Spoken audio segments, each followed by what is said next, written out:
Monsieur le gouverneur, Monsieur le directeur général de l'AMAO, Monsieur le commissaire de la CEDEAO et de l'UEMOA,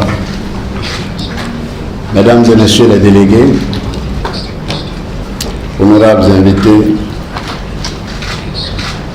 c'est un réel plaisir pour moi d'accueillir à Dakar la 53e réunion ordinaire du comité des gouverneurs des banques centrales de la CEDEAO. Je tiens à remercier chacun de vous pour avoir fait le déplacement au siège de la BCEAO afin de participer à cette importante rencontre qui perpétue la détermination de notre communauté à faire de l'intégration monétaire un véritable instrument de promotion du développement au service de nos populations. C'est également le lieu de saluer le directeur général de l'AMAO et son personnel pour tout le travail accompli dans le cadre de la mise en œuvre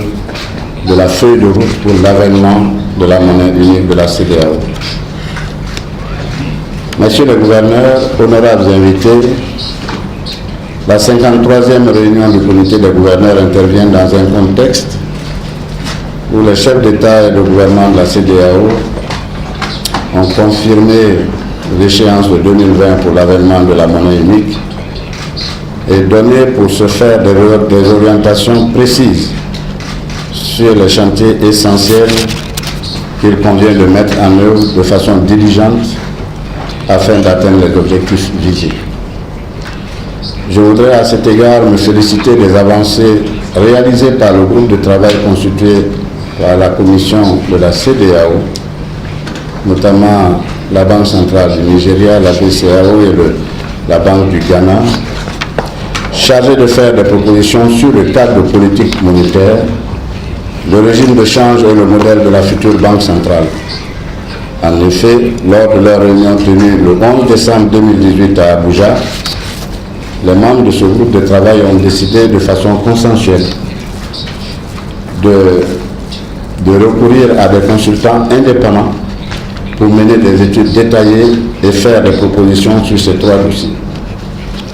Les résultats de ces études sont attendus en avril 2019 et serviront d'éléments d'appréciation pour approfondir nos propres réflexions et parvenir à des solutions consensuelles et adaptées à la communauté que nous voulons constituer. Monsieur le gouverneur, honorables invités, nos débats d'aujourd'hui porteront également sur l'état de la convergence au sein de la CEDEAO et le renforcement des capacités de l'AMAO. Au titre de l'année 2018, les premières estimations du rapport sur la convergence macroéconomique au sein de la CEDEAO indique une relative amélioration des performances des États membres, tout en constatant que le respect des critères liés au déficit budgétaire et à l'inflation reste un défi important pour plusieurs de nos pays de la communauté. Il nous faut à cet égard persévérer dans l'accomplissement des efforts indispensables et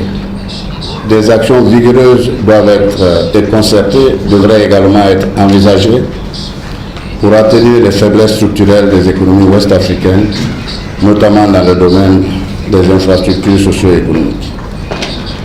Concernant le renforcement des capacités de l'AMAO afin de lui permettre de jouer le rôle de l'Institut monétaire de la CEDEAO, il me paraît essentiel d'insister sur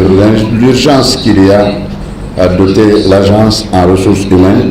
et financières adéquates lui permettant de prendre en charge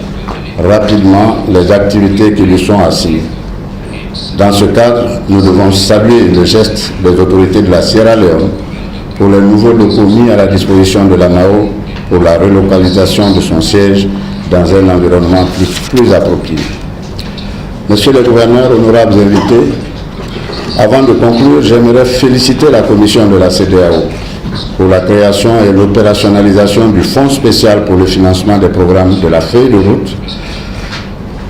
révisée et la deuxième réunion du conseil de gestion de ce fonds se tiendra cet après-midi ici même dans les locaux du siège de la BCEAO Ce sera l'occasion d'examiner les premières requêtes de financement soumises par les institutions bénéficiaires. Dans ce cadre, j'ai le plaisir de vous informer que la BCEAO a payé l'intégralité de sa contribution financière dans ce fonds. J'invite bien sûr l'ensemble des parties prenantes à en faire de même et pour rendre plus opérationnel et pleinement opérationnel cet instrument.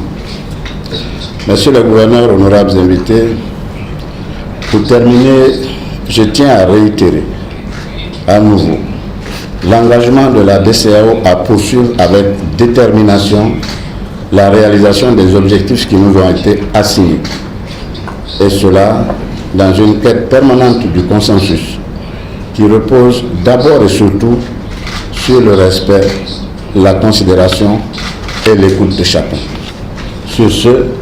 je souhaite plein succès à nos travaux et je vous remercie de votre aimable attention.